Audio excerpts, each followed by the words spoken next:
আসসালামু আলাইকুম এভরিওয়ান। আমি এখন আছি পাওয়ারফুল ডিটেলসের ইউটিউব ড্যাশবোর্ডে আর এখানে কিছু কোশ্চেন আপনারা দেখতে পাচ্ছেন। সো আপনারা যারা রেগুলার ভিডিও দেখেন এবং কাজগুলো প্র্যাকটিস করেন, আপনাদের অনেক কোশ্চেন থাকে, অনেকেই আপনারা এখানে কমেন্ট করেন, অনেকেই আমাকে ফেসবুক পেজে ইনবক্স করে থাকেন। সো এখানে আমরা কোশ্চেন দেখতে পাচ্ছি।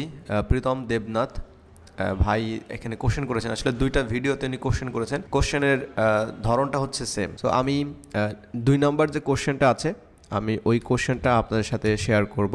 একটা অ্যাকাউন্ট থেকে কয়টি গিগ ফাইবার দেওয়া উচিত হবে? ওকে, সো নতুন অবস্থায় আপনারা সবাই জানেন যে 7টা গিগ হচ্ছে আপনারা পাবলিশ করতে পারেন ফাইবার অ্যাকাউন্টে।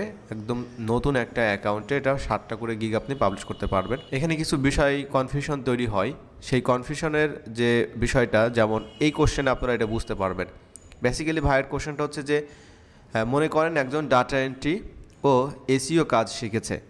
আপনাদের মধ্যে কিন্তু এমন অনেকে আছেন যারা ডাটা এন্ট্রি কাজ শিখেছেন, এর পাশাপাশি অন্যান্য কাজও আপনারা শিখেছেন। হ্যাঁ, এটা হতে পারে ওয়েব ডিজাইন, গ্রাফিক ডিজাইন বা ডিজিটাল মার্কেটিংয়ের অনেক বিষয় আছে যেগুলো আপনারা শিখেছেন। এখন এই দুইটি কাজের জন্য কি দুইটি অ্যাকাউন্ট খুলে গিগ দিতে হবে নাকি একটি অ্যাকাউন্ট দিয়ে করলে ভালো হবে? কোশ্চেনটা হচ্ছে বেসিক্যালি এইটা, ঠিক আছে?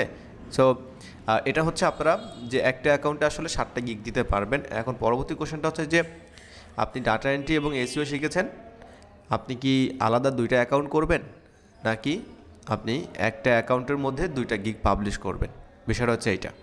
তো আমি ফার্স্ট অফ অল হচ্ছে যে পার্টটা আপনি বলেছেন যে 2টা অ্যাকাউন্ট করবেন কি না, তো আপনার কাছে যদি সুযোগ থাকে যে আপনার বাসায় হচ্ছে 2টা কম্পিউটার আছে বা 2টা ল্যাপটপ আছে বা একটা কম্পিউটার ল্যাপটপ আছে এবং আপনি 2টা সম্পূর্ণ আলাদা পার্সনের ইনফরমেশন দিয়ে, সাপোজ প্রীতম দেবনাথ আপনার নামে আপনি একটা অ্যাকাউন্ট করেছেন একটা পিসিতে এবং ওইটা হচ্ছে এসইও নিয়ে কাজ করবেন, আর আপনার রিলেটিভ যে থাকবে, এনআইডি আছে বা যার হচ্ছে ইনফরমেশন আপনার কাছে আছে, আপনি তার ইনফরমেশন দিয়ে আরেকটা পিসিতে বা ল্যাপটপে হচ্ছে আপনি কিন্তু ডাটা এন্ট্রির একটা অ্যাকাউন্ট করতে পারেন।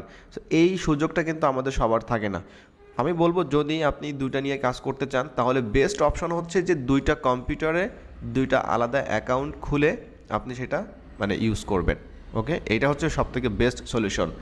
আর একটা বিষয় হচ্ছে যে আপনি একটা অ্যাকাউন্টের মধ্যে আপনি 7টা যে গিগ দিতে পারবেন তার মধ্যে আপনি চাইলে একটা ডাটা এন্ট্রি দিতে পারেন আর এসইও দিতে পারেন।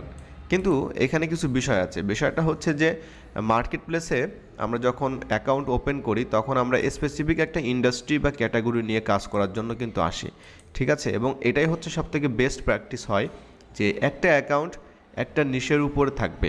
তাহলে যেটা হবে, যখন বায়ার আপনার প্রোফাইলে আসবে তখন দেখবে যে Pritam Debnath he is a SEO expert. তার মানে আপনার প্রোফাইলে এসইওর বেশ কিছু গিগ থাকবে, 1 নম্বর 2 নম্বর 3 নম্বর 4 নম্বর এবার 7টা গিগ আপনি এসইও রিলেটেড দিতে পারেন। আর এসইওর তো অনেকগুলো সেক্টর আছে, ঠিক আছে? আপনি one page SEO, of page SEO, এই বিষয়গুলো আপনি আর্টিকেল রাইটিং করতে পারেন, ঠিক আছে? আপনি ওয়েবসাইট ম্যানেজমেন্ট করতে পারেন এই বিষয়ের উপরে, আবার এসইওর ব্যাকলিঙ্ক করা, অনেক কিছু আছে এখানে। তো সেই বিষয়গুলোর উপরে কিন্তু আপনি ধাপে ধাপে কিন্তু গিগ পাবলিশ করতে পারেন। তাহলে মানুষ যখন আপনার প্রোফাইলে আসবে তখন তাদের কিন্তু কোনো ডাউট থাকবে না যে এই প্রীতম দেবনাথ হচ্ছে একজন এসইও এক্সপার্ট, উনি এসইও নিয়ে কাজ করে থাকে। তখন আপনার সাথে তারাই আসবে যারা হচ্ছে এসইও নিয়ে কাজ করাতে চাচ্ছে এবং আপনার প্রতি তাদের একটা বিশ্বাস তৈরি হবে। তখন নতুন অবস্থায় হোক আর পুরাতন অবস্থায় হোক তারা আপনার সাথে কাজের জন্য আগ্রহী হবে। আর যখন দেখবে যে আপনার একটা অ্যাকাউন্ট কিন্তু তার মধ্যে আপনি ডাটা এন্ট্রিও দিয়েছেন, এসইও দিয়েছেন, তারা কিন্তু আসলে তাদের একটা কনফিউশন তৈরি হয়ে যাবে যে আসলে এই ব্যক্তিটা আসলে তার কাছে আমি এসইও কাজটা দিয়ে কি আমি আসলে 100% নিশ্চিত থাকতে পারবো কি না যে আসলে সে আমার সুন্দরভাবে কাজটা করতে পারবে।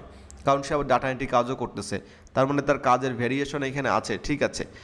তো এই যে বিষয় থাকে, আমার মনে হয় এটা আপনি বুঝতে পেরেছেন বা আপনারা সবাই বুঝতে পেরেছেন। সো এই বিষয়ের কারণেই আসলে আমরা বলি যে আসলে 2টা ক্যাটাগরি বা ইন্ডাস্ট্রি নিয়ে একটা অ্যাকাউন্টের মধ্যে ঝামেলা করার দরকার নেই।